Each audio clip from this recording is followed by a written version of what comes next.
You're listening to the Country Chat Podcast with your host, Dom. Subscribe, give a 5-star rating, and follow us on Twitter at country_chat. And stay up to date. Hi there, you're listening to the Country Chat Podcast with Dom.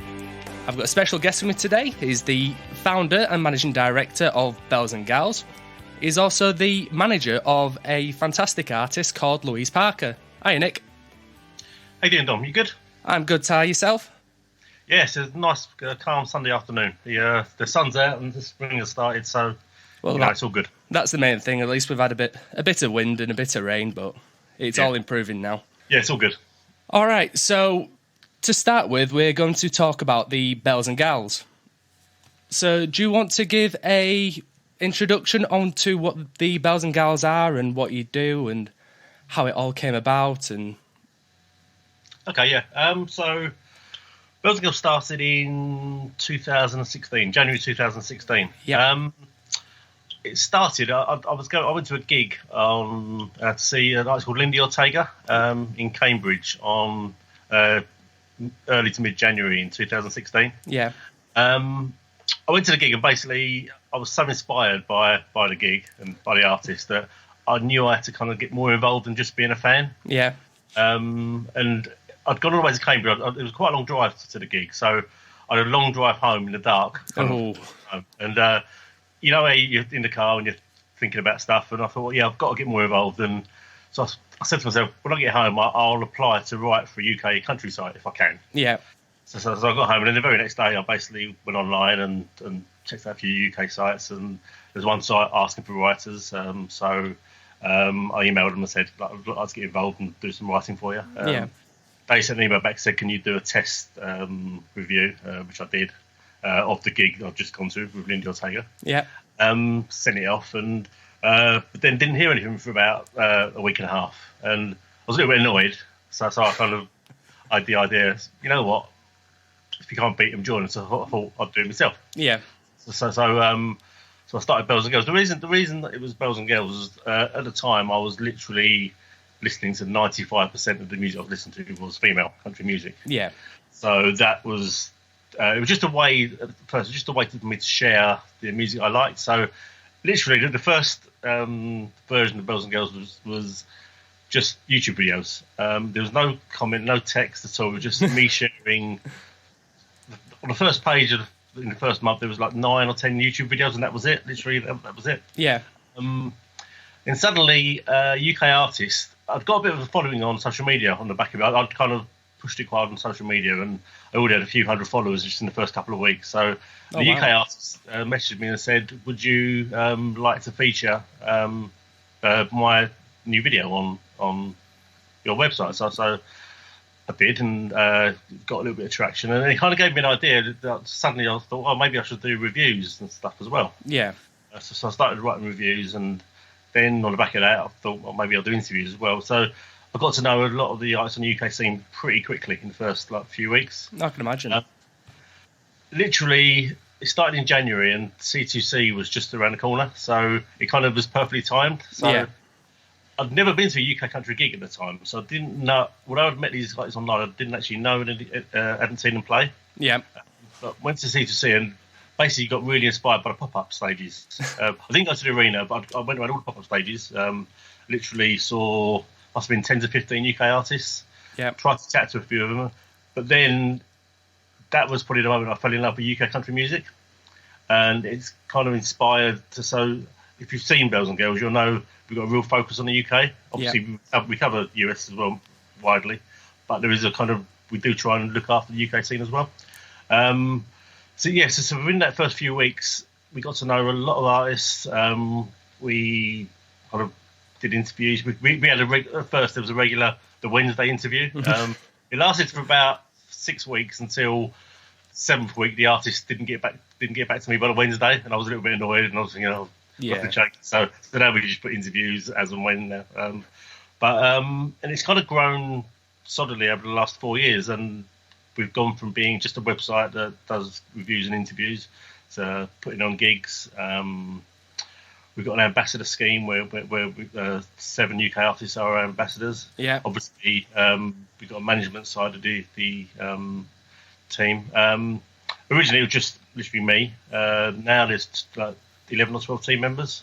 Yeah. We've got a management team and a writing team separately. So, yeah, it's just kind of grown slowly but surely over the years. Different people have come on board and helped us out. And, yes, it's been. I've just enjoyed every minute, I've got to say. Yeah. Going to the actual team aspect itself, when you hire a member of staff for Bells and Gals or a reviewer or a publicist or whatever you do hire for them, what is it you look for in a person, that je ne sais quoi, that X Factor feel? The main thing I think is just a real passion for the genre.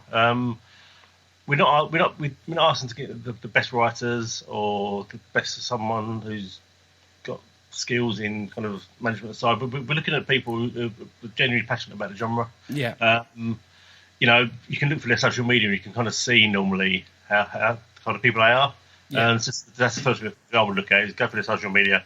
And if they're always sharing country music, then they're probably the right person. If someone's got nothing on there at all, then they're probably not the right person. So it's not that complicated, but you do get a feel for certain people, and you get to know some people as well. I've brought people onto the team that I've got to know through social media as well. So there's a bit of a mix, really. Yeah. So going back to the start of Bells and Gals, did you come up with any problems, or was it difficult trying to get the ball rolling initially, or did you come up with any unforeseen circumstances that would stop you or prevent you from moving forward? Or was it just free-flowing? To be honest, it kind of started free-flowing. As I said, we got to quite a good start. Got quite a bit of social media following, so that kind of gave me a confidence at the start already. It probably took me, I'd say, 3 years to get the site to where I wanted it to be. Yeah. It feels now I've got the kind of right team now to really push on. And I think in the last year it's really shown. Yeah. We've got some great members of staff now, and everyone kind of pulls together, and it really, really works. But it was difficult. There were stages when I didn't feel as involved as maybe I should have done, and we went through kind of lulls and then picked up again. But in the last year, it's been magic, and it's just kind of gone north quite quickly in the last year. Well, it's awesome what you're doing. So, as a managing director for Bells and Gals, what is your direct role within the company then? So, as I said, we've got two kind of sections of the team. So there's the management team. So we've got a 3-person management team. One's Liam Lewis, who he does a lot of the technical side, search engine optimization, etc. Really kind of helps us in that regard. You know, if we put out a review, hopefully it will appear on page 1 of Google, which is a real boost for us. So he's brilliant on that side. So any technical questions, I'll go to Liam and he can answer it. We brought in Samantha Melrose, who she did her own podcast, the Country Music Inside Track podcast, and she interviewed me probably 9 months ago or so. And I was just really impressed with her knowledge of what we did. Basically, I spoke to Liam and said, look, I think Samantha's the right person to bring on board to the management team. She's been a real driving force. And the last 6 months or so, the management team have really working well together. Yeah. And then we've got the writing team, who we've got our own kind of online group chats. Yeah. We discuss plans and stuff. And to be honest, it's like a family more. We talk tactics, but we also have quite a laugh. It's just a fun.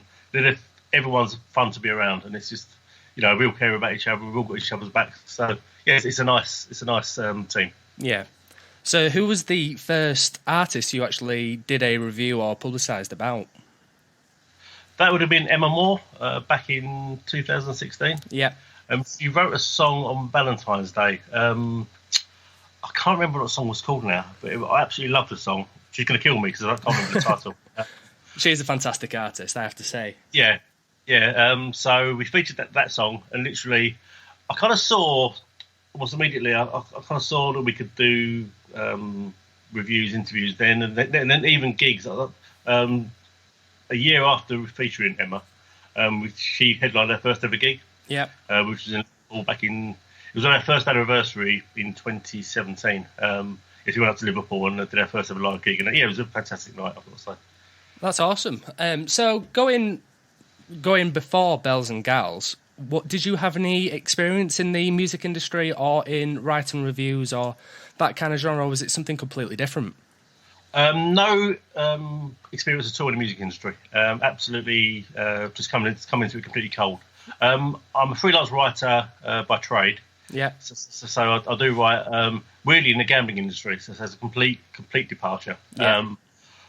But yeah, I literally come into to Bells and Girls completely cold. I had no clue what I was doing. To be honest, the first gig we ever did on the first anniversary was a financial disaster because I just had no clue what I was doing. 3 years on, I've kind of learned a little bit, and we're on the ball now. But yeah, at the start, it was. That's it. You've got to have your falls before your rises. So. Yeah, exactly. Yeah. So, developing from 2016 to 2020, we've just had our first inaugural UK Country Music Spotlight Awards on the 23rd of February. How did that go for you?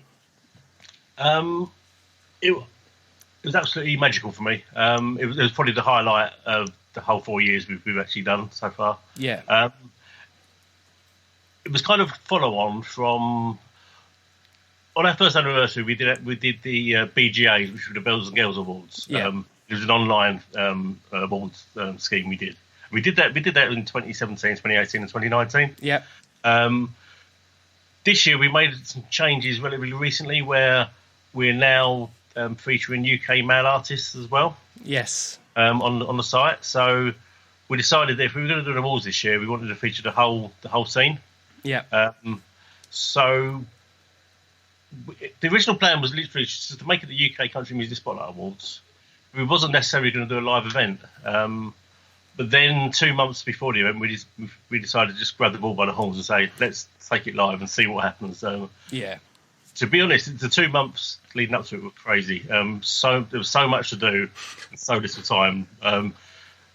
When we do one next year, we'll have a year to do it, so we'll be a lot more calmer. But to be honest, as a team, we pulled together and I think we did a fantastic job between us all. So, full credit to the team. The amount of work they put in was fantastic. If anybody wants to watch the highlights of the Spotlight Awards, you can follow them on DC Brown's Twitter page, on his website, also on your Bells and Gals website itself. Yes, so if you Google DC Brown live, you'll see he does thousands of UK country music videos. He's a great resource if you like that music. And you can also go to bellsandgirls.com, and there's a feature on the awards where you can see the videos, see some pictures, see all the award winners, all the nominations. It's all on there. Yes. Yeah. So I'm going to quickly go through the actual awards themselves and the winners. So the Best UK Musician was Tim Protty-Jones. The Best UK Festival was Dixie Fields. The Best UK Video was Twinnies' Better When I'm Drunk. The Best UK Group or Duo was Remember Monday. The Best UK Newcomer was Twinny. And the same with the Best UK Song, it was Twinnies' Social Babies. The Industry Achievement Award was for Write Like a Girl. And the Best UK EP/album was Katie Hurt's Unfinished Business. Now, you mentioned you're bringing more males into the Bells and Gals. Now, one of the award winners was Best Male Artist, and that's Jake Morrell. What is your opinion of Jake Morrell's music, and can you see bright things for him in the future? To be honest, I hadn't heard much of Jake. I saw Jake play live. He supported, it might have been Lindsay L earlier this year in London. Yeah. And I was just really impressed by what I saw. He's one of a kind of new breed of UK country artists who are doing their own thing.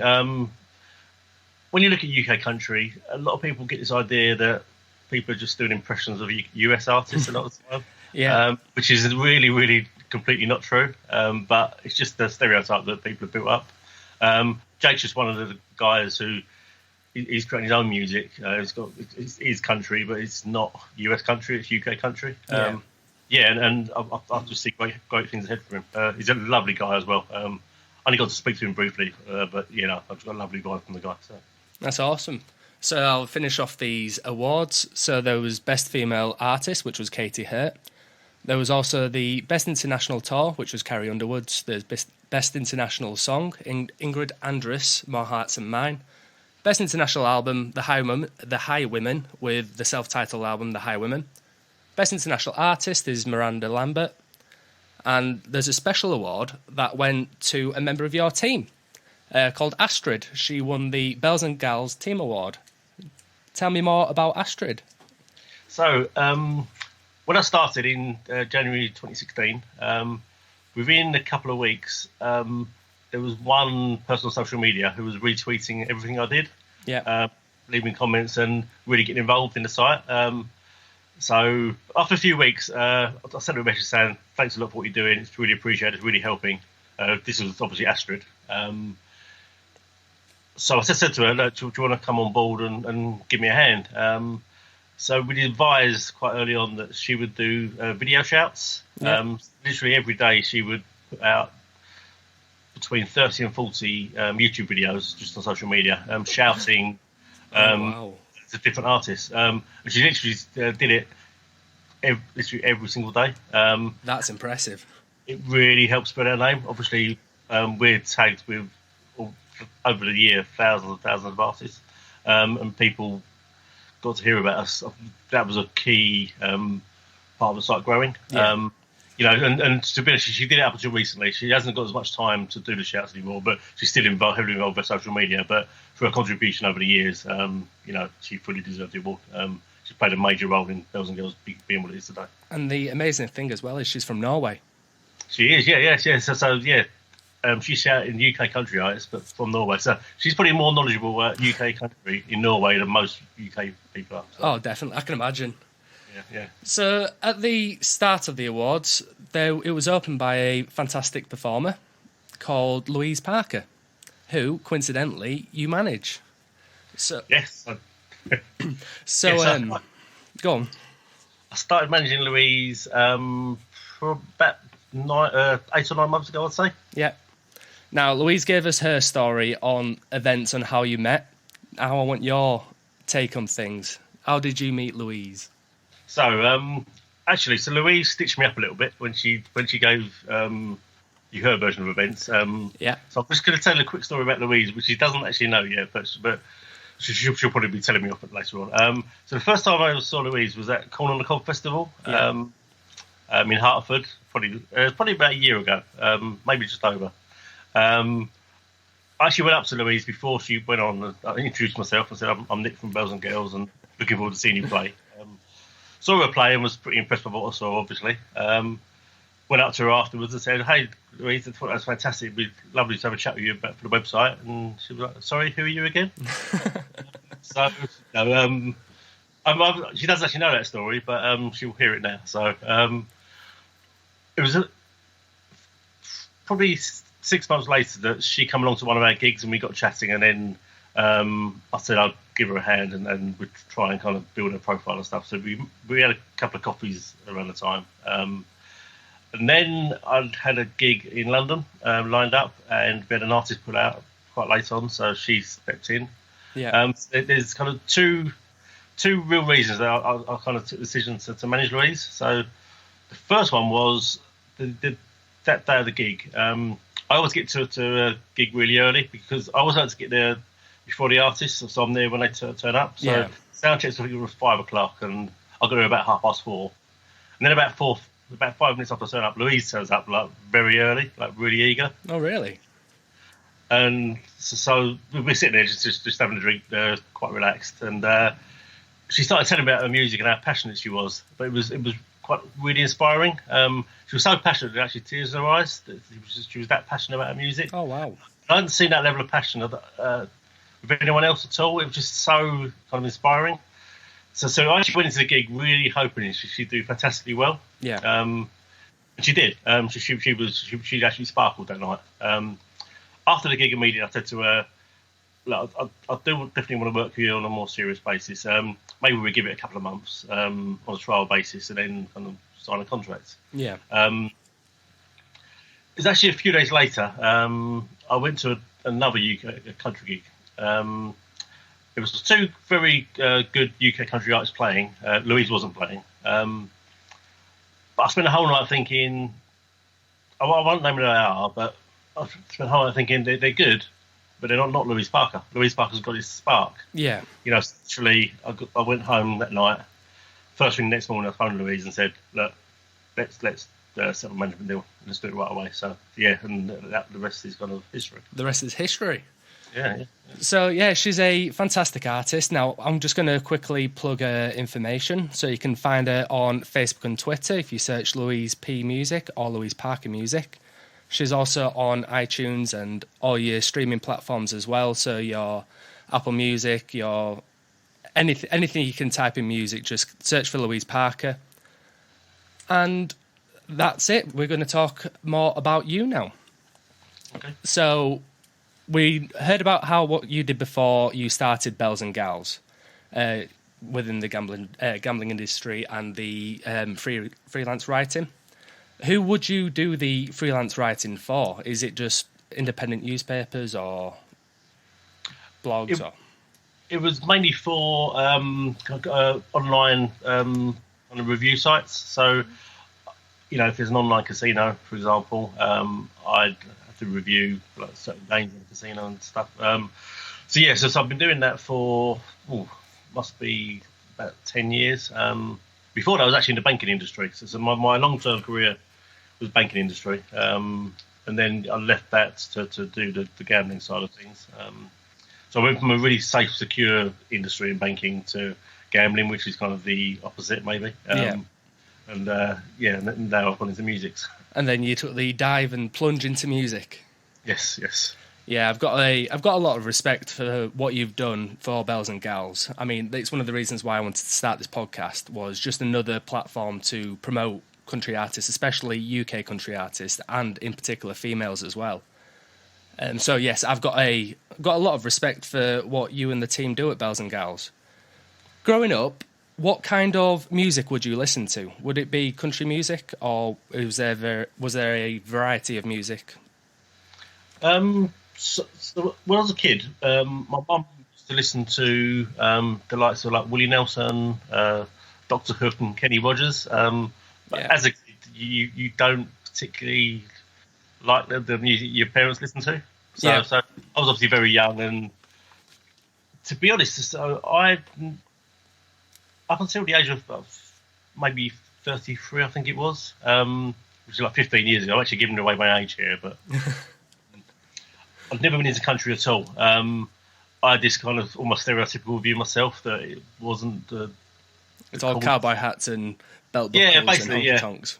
But I'd gotten heavily into the internet. Was quite young at that stage, and I just found it amazing that you could listen to radio from the US in England, and it's incredible for me. So even though I never particularly found a sound I really liked, I just liked listening to just general radio. So I'd find, and there's a radio station in Philadelphia that I absolutely loved. I listened all the time. There was an artist on there called Ryan Adams who he had a song, but it was quite a rocky song at the time. So it wasn't particularly country, and I hadn't deemed it as country. I didn't even know he was a country artist at the time. But I read a paper review.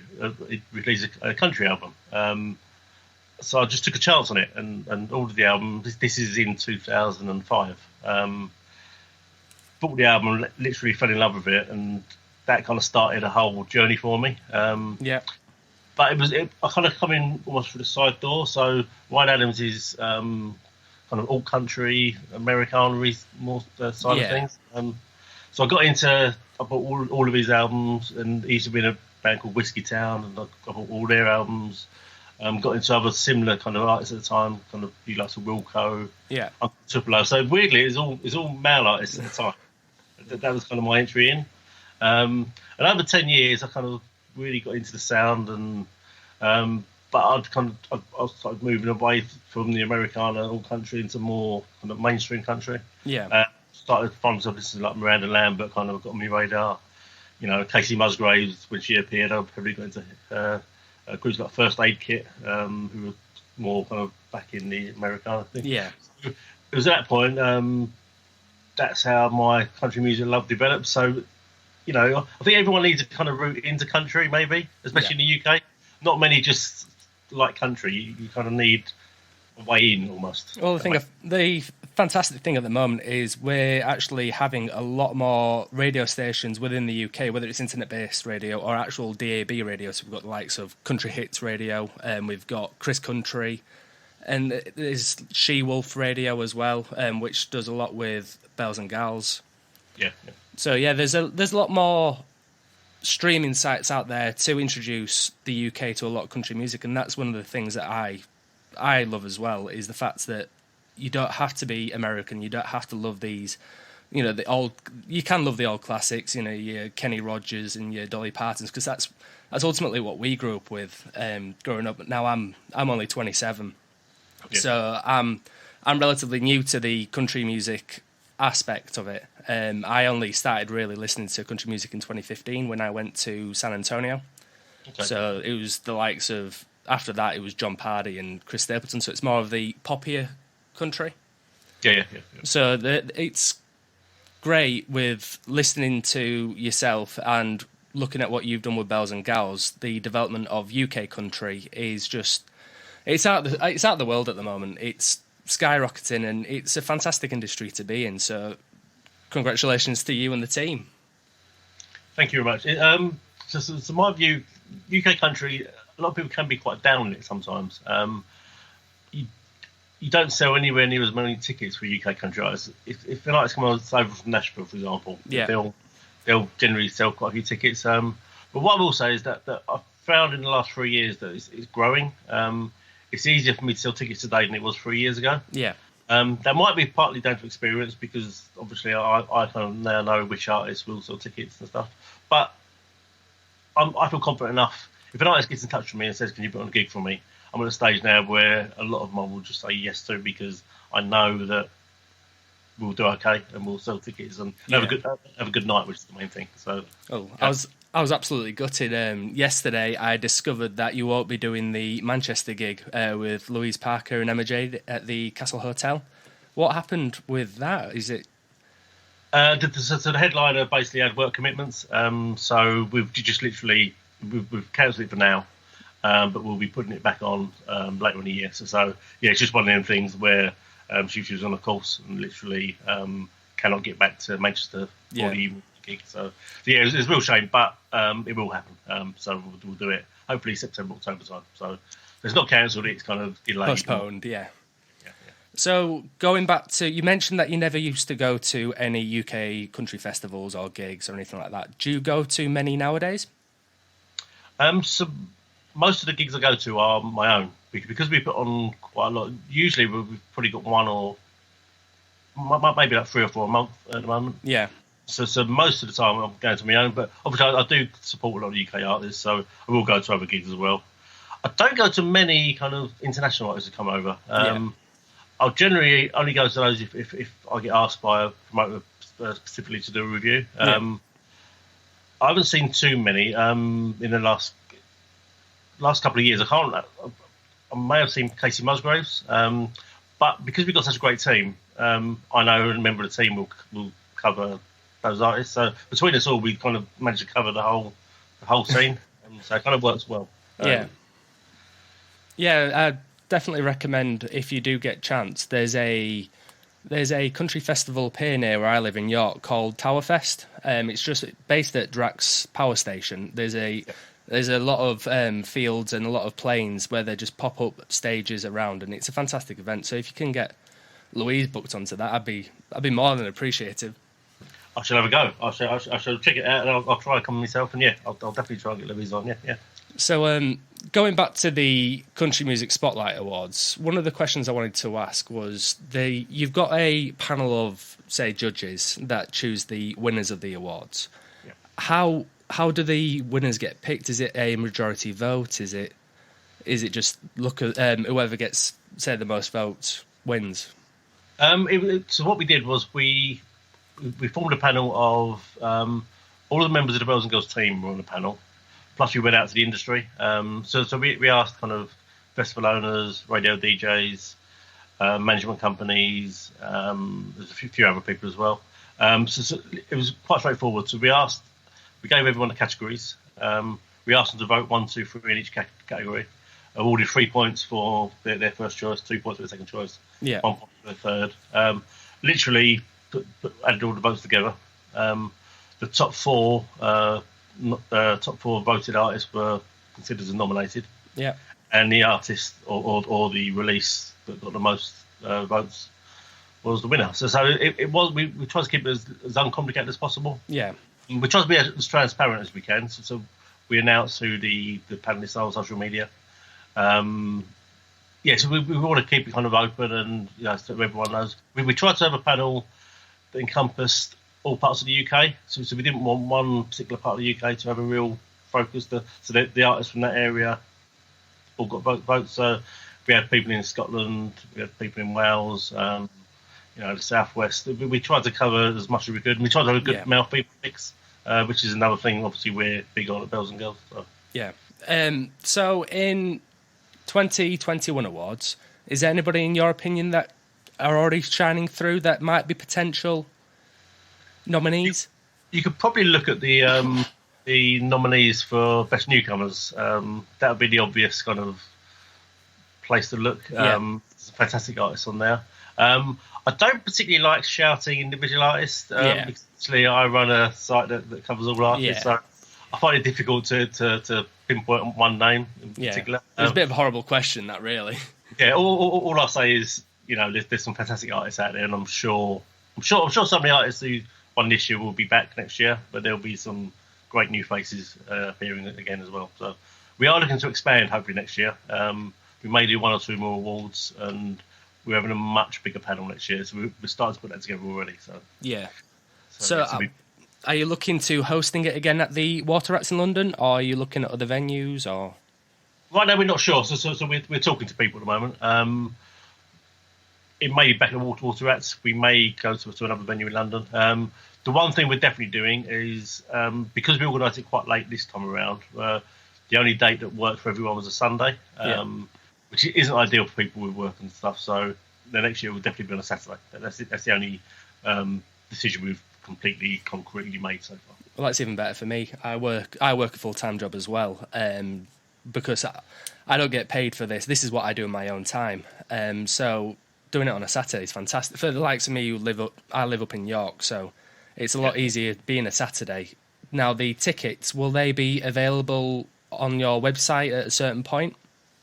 Yeah, so we'll make them widely available near the time. We envisage having a venue in place probably by the middle of the year, June, July time. Hopefully that everything will be set up in terms of the venue. And then, we'll hopefully we'll be able to announce the artists who are playing as well on the night at that time. And then, tickets will go on sale. And we'll all have a social media, so you won't be able to miss them. We do like shouting our ticket sales, so...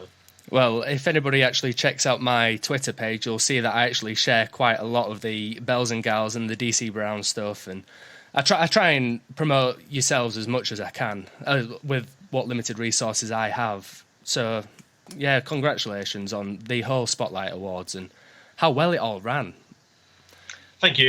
It was kind of calm on the surface. Obviously, there was a lot going on beneath the surface. We actually had a bit of a nightmare on the evening itself. We had a folder with all the information we needed, including speeches, ticket sales, guest lists and stuff. Yeah. It actually just went missing. We left it in the green room at the venue on the table. Went to pick it up and it completely went missing. So we were scrabbling around on phones trying to get the ticket links, guest list. We had a couple of speeches that we had to hand to Simon Birds on the stage via a phone, which we all printed out. So we couldn't believe we never actually found it. We don't know to this day what happened to it, but it was in the venue. It was on the table in the green room, but it disappeared. So, but we got there, so it was good. Well, it was certainly a fantastic event, and like I mentioned earlier, if anybody wants to check out DC Brown's coverage of it all. Now, going back to the actual award night itself, you had the presenter itself was DJ Simon Birds. Yep. You had Matt Spracklin from Country Hits Radio actually present one of the awards. Now, how do you go about getting great names like themselves? Is it contacts through the industry, or is it just personal friends? To be honest, we tried to with regards to the people presenting the awards, it was that was a case of on working out who was coming. We invited some people. One or two artists we realised were coming anyway, so we said to them, if you're... we put all the nominated artists on the guest list, so there was a few artists who come a long way. So we tried to if they were coming right away, we wanted to get them involved. So we asked them to present the awards. Matt Spracklen was coming along on behalf of the British Country Music Festival, so because he was there anyway, I said, Matt, can you come and present the award? And he was like, yeah, great. So we asked Simon Birds a couple of weeks before the event to host it. He picks up on the awards and he devoted a whole show to the event, and he's got a real infectious nature. Oh, definitely. So we saw that and we just thought he's perfect. He's behind the awards. Who do we want to host it? We want someone who's involved. So we said to him straight away, Simon, can you come down and host it? And he was like, yeah, brilliant, I'd love to. Yeah, just watching him actually hosting the actual shows as well, you can see he's a lovely, kind, lovable man, really. Yeah, I'd never met him until the actual day. We travelled in together, and I got to know him travelling in. Yeah, he's just a lovely guy, and he loves UK country. So, and that's what we want. We want people who love UK country to be involved. So, in the next upcoming months, have you got anything planned gig-wise, or is there any events that you're pushing for the next few months? The last couple of years, we've had an event called the Bells and Girls Showcase, which is at the Water Rats, the same venue as the awards. Yeah. And we've rebranded that now to become the UK Country Music Awards, UK Country Music Spotlight Awards Showcase. Yeah. It's the same format, but the only difference being is previously it was all female.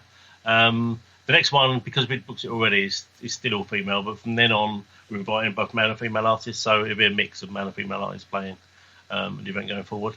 And obviously, we'll put it on other events. They'll be announced over the next few months. We've got one in London, the Green Note. Janine Berry's headlining. Yeah. Louise is supporting Janine on that night. So.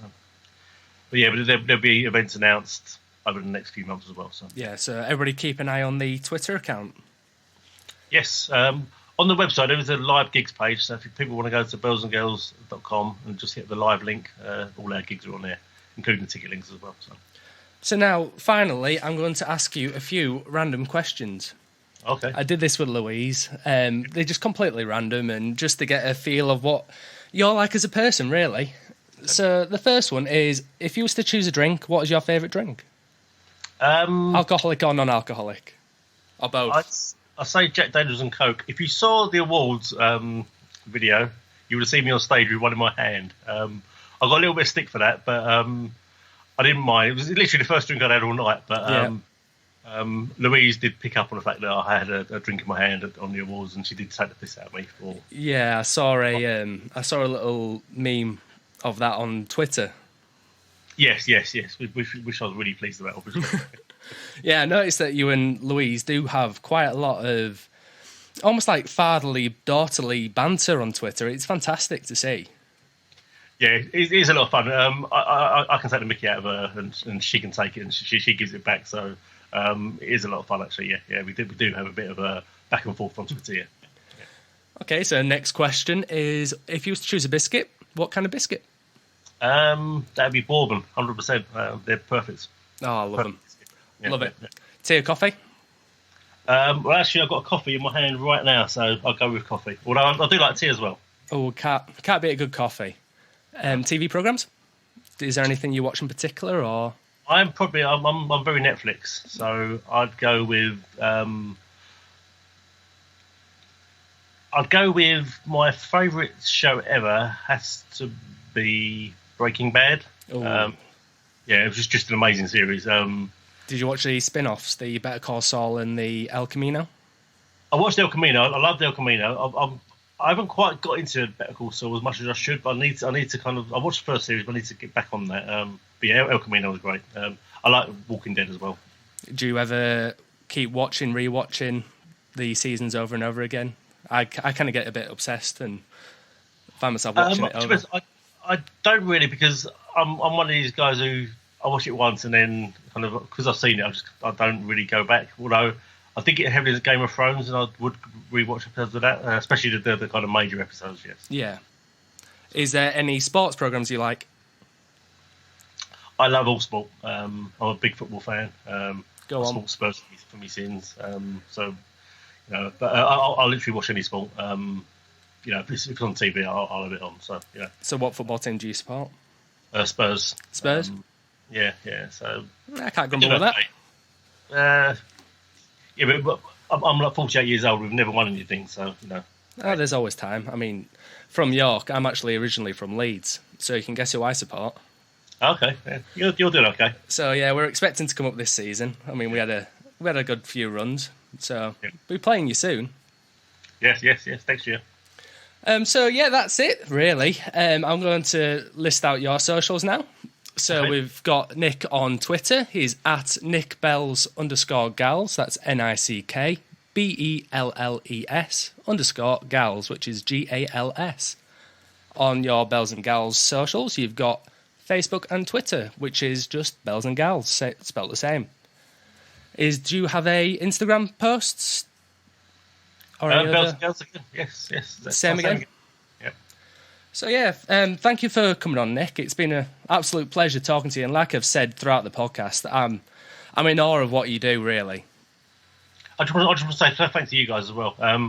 All you guys who support UK country music, you do an amazing job, and all of us together hopefully help the scene immensely. So Well, that's it. It's all about promoting the artists themselves, because they've all got livings to make, and we've all got to enjoy country music itself. And as big fans, what other way to do it is other than pushing it ourselves?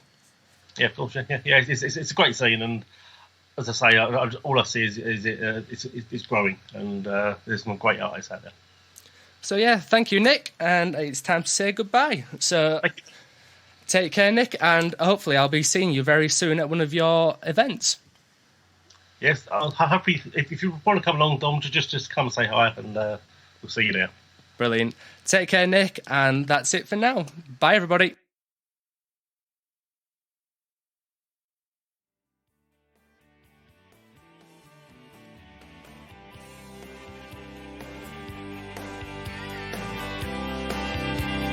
That was the Country Chat Podcast. Join Dom next time for exclusive interviews, reviews, and general chit-chat on all things country music.